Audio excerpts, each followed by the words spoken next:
Assalamu alaikum, everybody. I hope that everybody is doing well.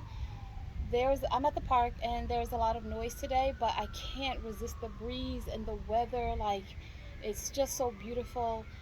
I have to be outside right now, so I'm really hoping that the background noises are not going to be too much. But this video is going to be a video that's not easy for me to talk about or to upload.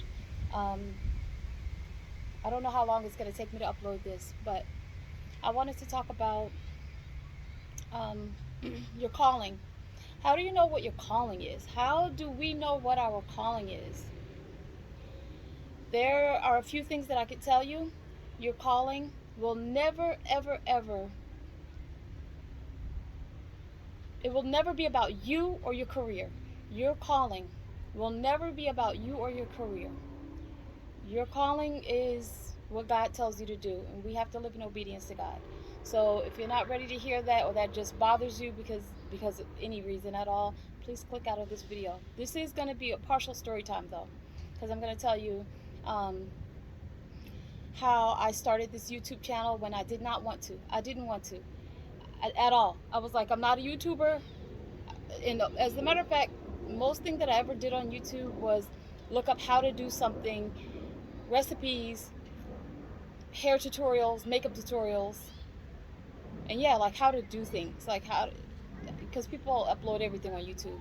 So a lot of times I would use that almost like Google. Like, if you didn't know how to do something electronically or something, you could go to YouTube and there will be a video on there that will show you. Like, that's what I use YouTube for.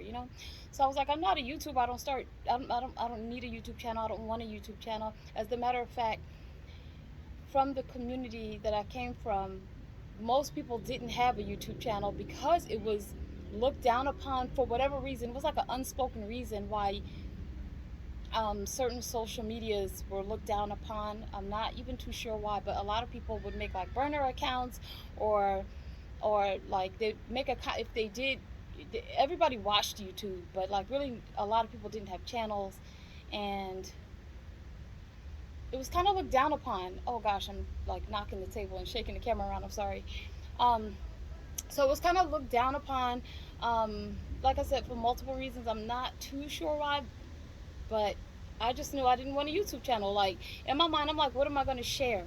And what God would keep telling me, start a YouTube channel. I'm just like, but about what? Like, what am I going to be doing on there? Like, about what? Am I a vlogger? Like, is that what I'm going to be doing? Just have people follow me around in my life? Like, so I would talk to God about this all the time, and so the most thing I kept getting from in the beginning was story time. He would keep responding to me with a story time. I'm like, a story time about what? Because my life was actually extremely boring before the uproar and the tornado of my divorce. That was the most bizarre, craziest thing that I'd ever experienced. So he says, yeah, tell your story. And I'm like, no, like, for two reasons. That's personal, and too many people will be glad that it happened to me, and because they will feel like, just because of the way how people are. And what was the other reason why? I was too, like, that was my personal, it wasn't personal business, because God made sure this was very public divorce. Like, so yeah, he's telling me, tell my story time, and I'm like, God, I'm gonna have a hard time about that, telling personal things. And then I would always think, people will think that I haven't healed from the situation if I'm on YouTube telling stories about what happened. Like, I'm like, I don't even know what to name my channel, and I kept going to God. Even, like I said, even just doing, my son would be in his swim lessons, and I would be saying, but what should I even name my channel? I don't even know what to name it. And so I kept getting from him story times, and on purpose. So that's the reason why, I think I told on another channel, I think I told on another story time, that's why my channel's name is Story Time on Purpose, because I didn't know which one to choose, so I just named them both, because I wasn't getting a clear answer. Like, what should I name my channel? I didn't even want to start it, but what should I name it? So always remember, we live in obedience to God, and that's how doors open for us. And it normally comes with our lives looking the opposite of the way it is. He will tell you to do this, and you will like, but where's the resources? Like, I can't do this. Like, I cannot do this. How am I going to do it? And he will tell you to keep doing it. He will tell you to do it anyway. He will set up all the right people in the right places for you. So yeah, my hardest video that I uploaded was, it was my hardest video, but I got the most subscribers with that video, and I think I know why. It was the homeless, evicted, and living in my car video.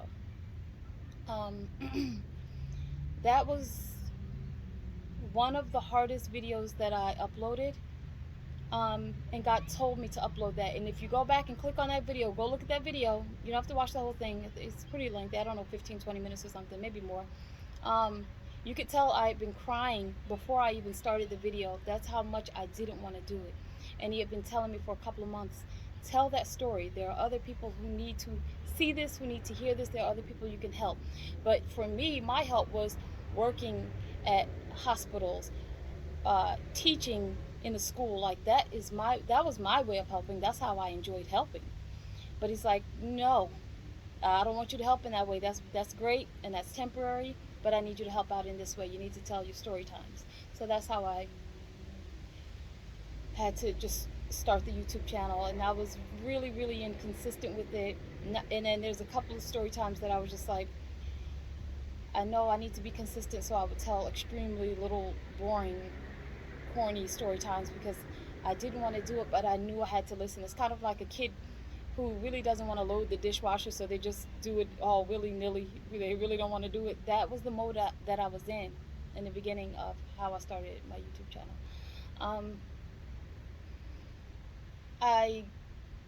I was in denial that this was the calling, a YouTuber. Even now, it's weird for me to even say it. Like, what? I'm not a YouTuber. But even now, it's still, I fully embraced it, because in real life, you have to embrace things that make you uncomfortable. You just fall in love with being uncomfortable, right? So, what's another thing I wanted to share with you guys? I think that's it. No, that's not it. But your calling is always going to be linked to God's calling. It's going to be purely 100% what he wants. And then he's going to collect all of the praise and glory. That's how you're going to know your calling is from God. You will give all of the praise and thanks and all of the glory to God. No matter what. No matter what. Through your obedience, doors open. And when you're obedient in times where, like I said, your life could look completely the opposite.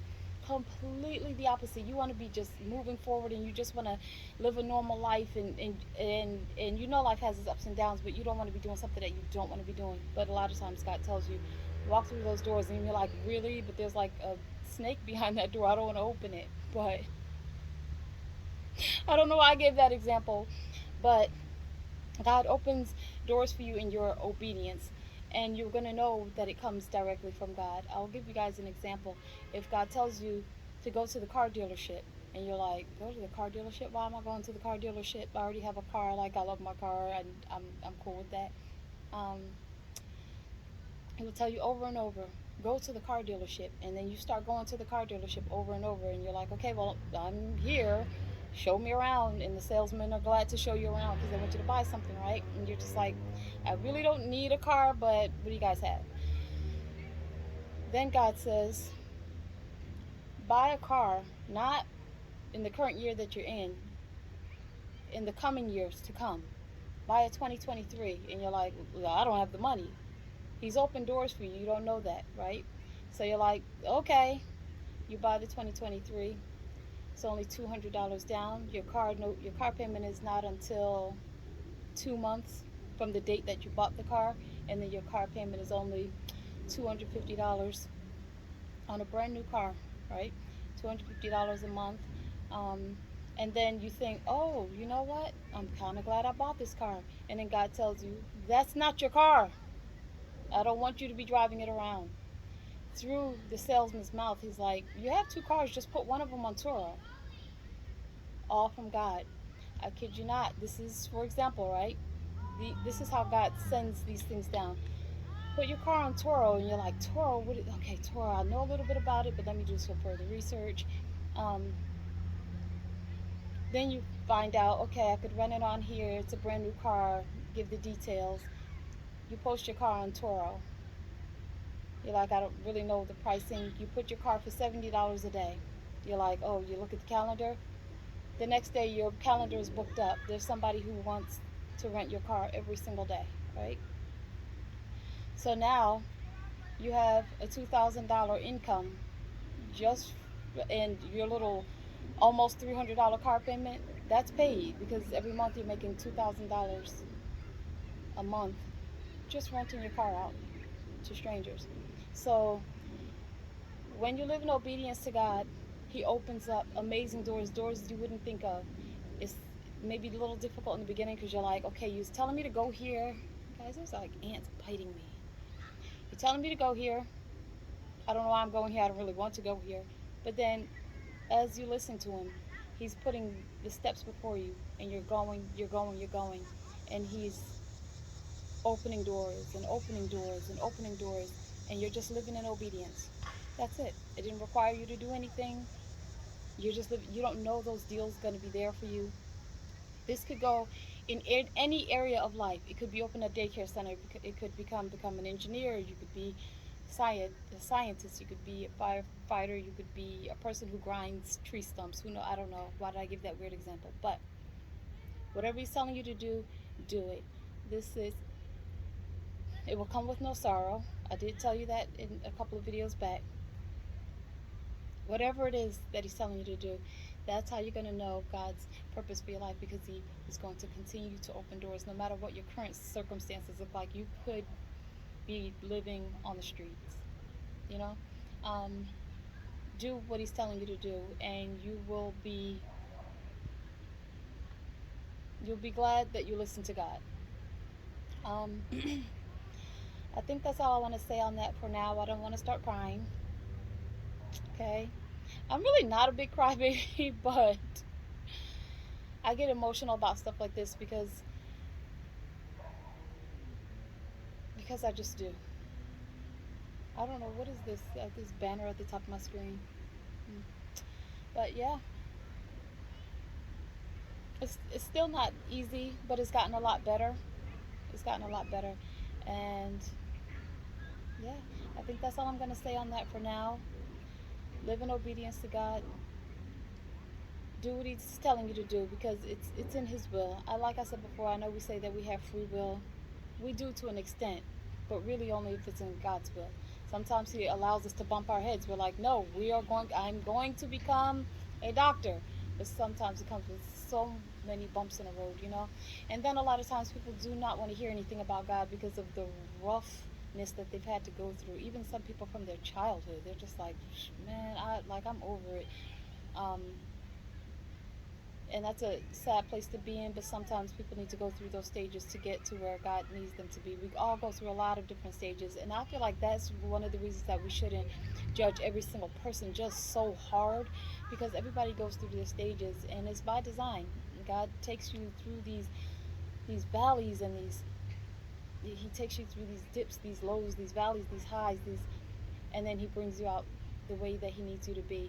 But then we have people who want to like crush you, completely crush you.